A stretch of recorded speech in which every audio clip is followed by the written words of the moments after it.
Hi, I'm Carly Kloss. And I'm Todd Oldham. Welcome to House of Style. Justin Van Hoy has been a much-loved presence in the art world as an artist, a curator, and an author. This year, he published an incredible book called Milk and Honey that chronicles contemporary California art. I had the pleasure of meeting Justin in Los Angeles at his studio.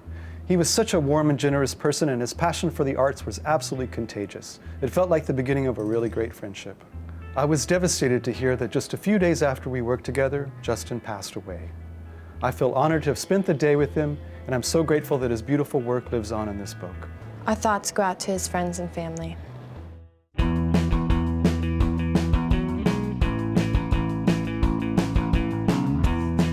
Hey, Justin. Todd, how are you? Fine, pleasure to meet you. You too. Thank you for having us here today. Thanks for coming by. I see a lot of interesting work.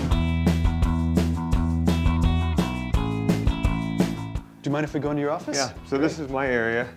This is sort of your little mini installation here of many of the artists I see within the book. It's works of art from friends, but then it's a lot of things that I like to surround myself with, like, family imagery, my grandparents and my grandfather. And this is a photograph or poster that my dad had in high school. He had this poster up in his room in high school, and he doesn't understand why I have it up. He's like, why would you want to see this? Like, why wouldn't you want to see it? Yeah, these are just kind of funny little things I collected over the years.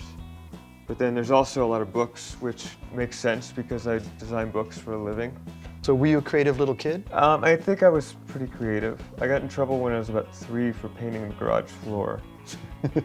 I was not hired for that project. My parents were not happy. But growing up in South Carolina was great because I was lucky enough to have support. I was fortunate enough to have a really great high school art teacher that was a huge influence on me realizing what I needed to try and do after high school. And that just kind of led me through school and eventually to design school. Right after school, I moved out here for an internship with Shepard Fairey. I thought his illustration work was great. He seemed like he had awesome energy. He helped at the design studio during the day. At night, he would help me with art projects I was working on in my garage studio, cutting stencils, staying up late, listening to music, and we just had a lot of fun. That was a fantastic experience because he was doing work that I was interested in from a process perspective, but also he's a worker. He works harder than anybody I think I've ever met. And he had that skill set that was sort of between illustration, graphic design, painting, exactly the kind of sensibility that I think works to make a living as somebody that can do something practical, but also be able to seize the moment for great art projects. And I told him, you really should come to LA because you're meeting a lot of people like you. This is where you're gonna make stuff happen as an artist and designer. That was a perfect primer. It's maybe more important than what you learned in college, getting to see the first-hand applications. Yeah, in a lot of ways I think it was. Not everybody has to go to college to work into a creative field. I mean, ultimately you just need to be able to succeed. You need to, solve the problem or, create something that people are interested in seeing.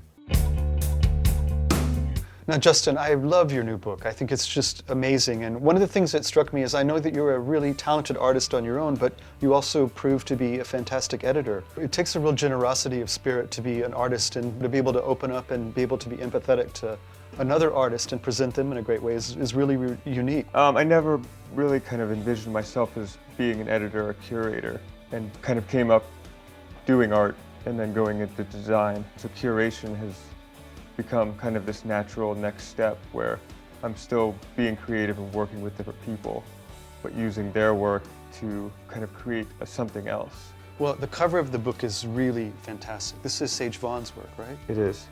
Amazing. Yeah, he's doing a lot of really great things, kind of coming into his own as a painter. When Justin and I met, his office was near my studio. We lived near each other. Our wives got along. So we would come by the studio and have lunch. We'd have lunch often. He had an opinion about the work, which was nice. So we'd come over, we'd talk about this and that. It was my good luck charm. I would take a picture of him in front of a piece and it would sell. And so it just became a thing like, hey dude, I just finished this piece, can you come over real quick, I want to take a picture of you. That painting that he chose for the cover of Milk and Honey was the first one we did that with. It was just overwhelming to be on the cover of a book full of my heroes and friends. It was really special. And I like that you also included some of the, Ed Ruscha in here too. It's sort of impossible to look at Cali art without. The quintessential California artist. What do you think specifically makes something look like California art? I think the light, the colors that they choose. It's sunny here all the time, so that's a big part of it. I interviewed every artist that's in the book, and it seemed like every third person would say something about how great the light is here, how much it inspires them or it affects their work and their life. Chris Duncan's based out of San Francisco, and he's a great example of an artist who's really affected by light. Now, Dan Monick's stuff I think is really interesting. This was a project that Dan started this year where he took a photo of every single phone booth on Sunset Boulevard. And he's been very open to saying this is an homage to Ed Ruscha. Yeah. I really like this one because it's such a strong perspective and yeah, it's very kind of the perfect, you know, LA blue sky.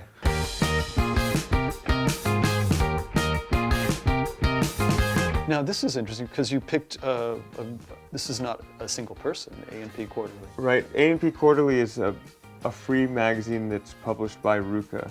And RVCA is a clothing company here in Southern California. They're really fantastic because they want to get everybody involved. So it's very all over the place to kind of, you know, here, run wild with this, we'll get it out there. Oh, the retina is really interesting.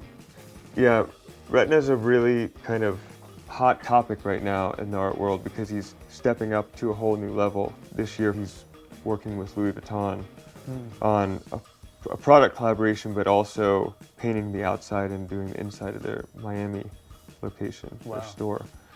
Which is great because it's a fantastic explanation of how a fine artist can cross over into something like fashion.